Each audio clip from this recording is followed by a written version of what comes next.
Hi friends, మీకు అన్నం తింటూ హాయ్ అని చెప్తున్నానా. 4 అయిందండి, అప్పటికి అయింది పని. సాయంత్రం ఏంటి క్లీనింగ్ సెక్షన్ అయితే పెట్టుకున్నానండి. చాలా చండాలంగా అయితే ఉంది మా ఇల్లు. కొంచెం చిన్న సందులోనే గజిబిజి గందరగోళంగా ఉంది. ఇక రోడ్డు తల్లేమో కానీ ఎలుకలు బాగా పెద్ద పెద్ద బెజ్జాలు పెట్టేసినాయండి. పందికొక్కులు, ఎలుకలు ఎంత రోత చేయమంటే అంత రోత చేసేసిందండి. వాసన వస్తుందండి, చాలా వాసన అయితే వస్తుంది. అందుకని క్లీనింగ్ అయితే పెట్టుకున్నాము. నేను చేయలేను కదండి, అబ్బాయిని అయితే పిలిపించి క్లీనింగ్ అయితే చేయిస్తున్నాము. చూడండి ఎంత రోతగా ఉందో. యాసిడ్ ఈ చిన్న సందులోనే ఎంత రోత చేసిందంటే చాలా రోత చేసింది. దీన్ని యాసిడ్ పూసి ప్రస్తుతానికి నీట్గా అయితే కడిగేసి పెట్టామన్నమాట. ఎంత చేసిన పని తరగదండి.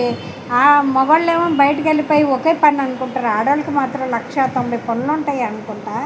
ఇల్లు క్లీనింగ్ అని, ఇంకా తోముడని, ఇంకా మా దీప్తికి అయితే ఇప్పటికి అయిందండి పని. నేను అవన్నీ తోమి మళ్ళీ నేను చేయదగ్గది చేశానండి.